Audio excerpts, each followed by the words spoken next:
Agradecidos a Dios por permitirnos continuar con nuestro estudio bíblico de la epístola de Pablo a los romanos. Hoy estaremos revisando la última parte del capítulo 5, referente a los beneficios de ser justificado por la fe. Habíamos visto ya la semana anterior referente al versículo 20, la parte A, el propósito de la ley. Decíamos, pero la ley se introdujo para que el pecado abundase.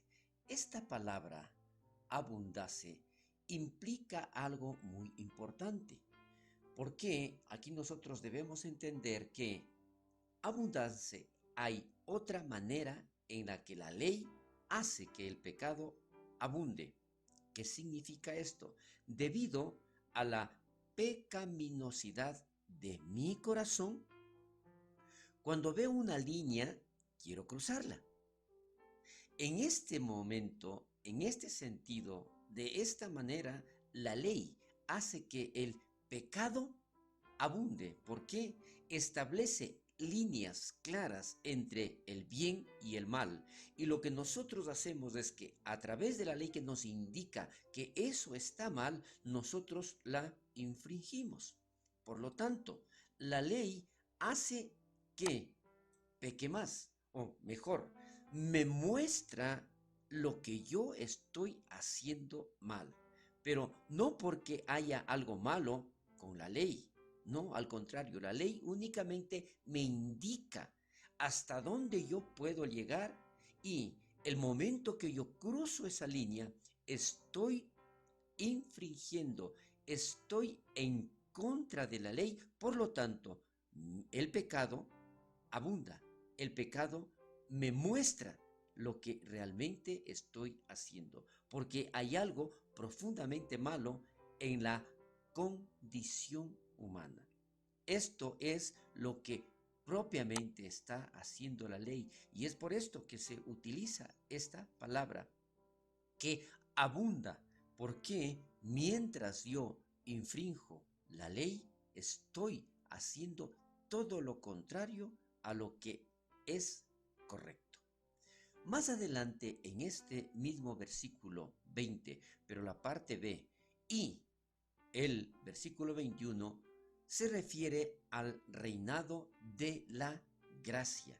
Aquí nosotros vemos exactamente cómo Dios se manifiesta. Recuerde, la frase que está escrita es: mas cuando el pecado abundó, sobreabundó la gracia. Y esto implica que si el pecado abundó bajo la ley, donde la ley me muestra, como dijimos anteriormente, entonces sobreabundó la gracia bajo Jesús, bajo su sacrificio, bajo su amor. Dios hace que su gracia sobreabunde sobre el pecado abundante. ¿Qué queremos nosotros decir con esto? Podríamos haber esperado que donde el pecado abundó, debería la ira de o juicio de Dios hubiera sobreabundado. Pero el amor de Dios es tan asombroso que sobreabundó la gracia, donde podríamos haber esperado única y exclusivamente la ira de Dios y el castigo.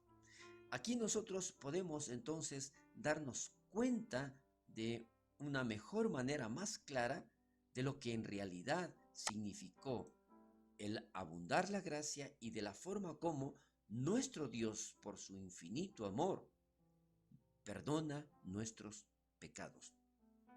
En este enunciado podemos ver que si la gracia sobreabunda sobre el pecado, entonces sabemos que es imposible perder la gracia de Dios con nuestro pecado. Aun cuando nosotros seamos pecadores, Dios se manifiesta siempre a través de su gracia y su perdón. No podemos pecar más de lo que Dios puede perdonar, pero podemos rechazar su gracia y perdón. Y eso es lo que está sucediendo con toda la humanidad. Es por eso que muchas personas se pierden, no porque Dios no quiere perdonarles, sino que el hombre, el ser humano, la humanidad en sí, rechaza su gracia y su perdón. Ahora, si esto nosotros vemos que así también la gracia reina. La gracia y la verdad vinieron por medio de nuestro Señor y Salvador Jesucristo. Recordemos esto. Como dijo Pablo antes, el pecado reinó para muerte, pero la gracia también reina. El reinado de la gracia está marcado por justicia y vida eterna, y es mediante nuestro Señor y Salvador Jesucristo. Continuamos con esta parte y vamos a profundizar un poco más en relación a esta palabra, la gracia. La gracia reina por la justicia. Aquí nosotros podemos ver igual, darnos cuenta que la gracia no es simplemente el perdonar pecados y pasar por alto muchas cosas, no.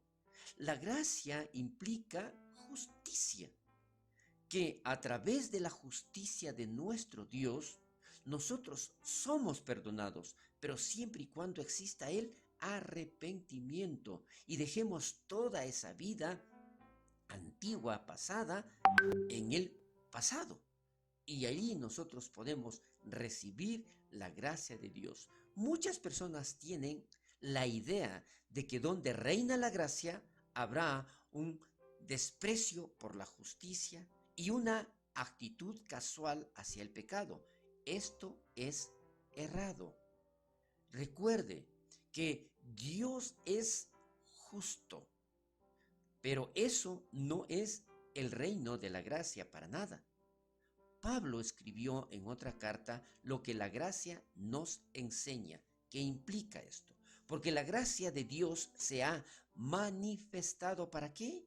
Para salvación a todos los hombres, a todo el ser humano, enseñándonos que, renunciando a la impiedad y a los deseos mundanos, vivamos en este siglo.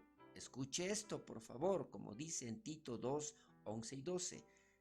Sobria, justa y piadosamente. Entonces, este es el cambio que nosotros debemos experimentar para recibir la gracia de Dios. La gracia reina por la justicia y la gracia nos enseña justicia. Entonces aquí nosotros tenemos mucho más claro con relación a lo que esto significa y no malinterpretarla. Continuamos un poco más referente a este punto. La gracia reina para vida eterna. La gracia de Dios nos da algo, nos da más que una vida interminable. ¿Por qué? Porque nosotros que estamos ya aquí y hemos pedido a Dios sea Jesús nuestro Salvador, para que nosotros hayamos cambiado nuestra manera de pensar, nuestra manera de vivir, entonces es aquí donde nosotros recibimos la gracia. La vida eterna tiene la idea de una calidad de vida presente, la calidad de vida de Dios, dada a nosotros en este momento, no simplemente cuando morimos. No, nosotros tenemos que prepararnos desde este momento. La gracia de Dios la recibimos cuando nosotros acudimos a Él, reaccionamos, cambiamos, somos transformados a través del amor de Dios. La gracia reina mediante Jesucristo. Esta parte la quiero repetir. La gracia reina mediante Jesucristo. Hay un rey en el reino donde reina la gracia. Y el rey es Jesús. Por lo tanto, una vida de gracia se trata de Jesús. y otros. Y no de mí. Se trata de lo que Jesús está haciendo en mí y en los demás. O sea, yo tengo que reconocer que no soy merecedor. Sin embargo, una vida de gracia no busca lo suyo. Escuche esto, por favor. Una vida de gracia no busca lo suyo porque entiende que este favor inmerecido de Dios es dado aparte de cualquier razón en sí mismo. ¿Qué implica esto? Que definitivamente yo no merezco, yo no debería tenerlo. Sin embargo, por el amor y por haber aceptado a Cristo en mi corazón, la gracia de Dios se derrama en mi vida. Todas las razones están en Jesús. Ninguna de mis razones está en mí. No es, una vez más, no es en base a mis obras, en base a lo que yo estoy haciendo, en base a lo que pretendo hacer, en base a lo que yo pretendo cambiar. No, la gracia no reina a través de uno mismo, sino mediante Jesucristo. Y de esta forma nosotros vamos entonces entendiendo mucho mejor y dándonos cuenta que definitivamente esa gracia de Dios es únicamente por amor, el amor incomparable, inmerecido de parte de Dios para con nosotros. Así también la gracia reine por la justicia. Donde quiera que gobierne la gracia, el estándar justo de Dios se respetará. Esto es importante y ya no vamos a actuar como antes. Nosotros debemos depender de nuestro Dios y agradarle con todo lo que hacemos y aún con lo que dejamos de hacer. El temor del legalista es que el reino de la gracia otorgada a los corazones malvados una licencia para pecar. Y esto no es así. Pero las escrituras no comparten ese temor. La gracia no permite el pecado. Lo enfrenta directamente y va por encima del pecado para conquistarlo. La gracia no guiña a la injusticia. Confronta el pecado con la unción de la cruz y la victoria ganada de la tumba vacía. Recuerde, la gracia no es amiga del pecado. Es un enemigo jurado. Como el calor se opone al frío y la luz a la oscuridad, así la gracia se opone al pecado. El fuego y el agua pueden coincidir en el mismo recipiente, como la gracia y el pecado en el mismo corazón. Este es un comentario de Thomas Benton Brooks. Ahora, aquí nosotros nos vamos a dar cuenta entonces de que definitivamente no puede existir el pecado.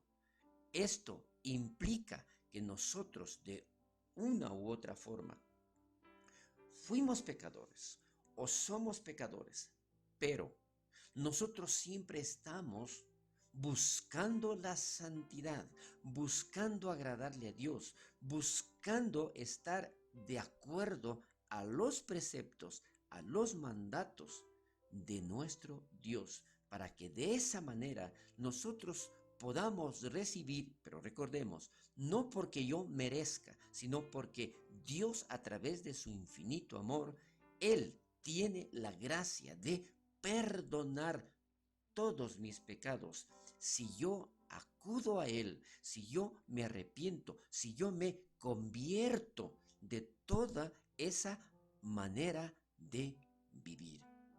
Es por esto que definitivamente nosotros aquí podemos ver que el reinado de la gracia viene desde el momento en que yo le acepto a Cristo y esto es hasta la eternidad.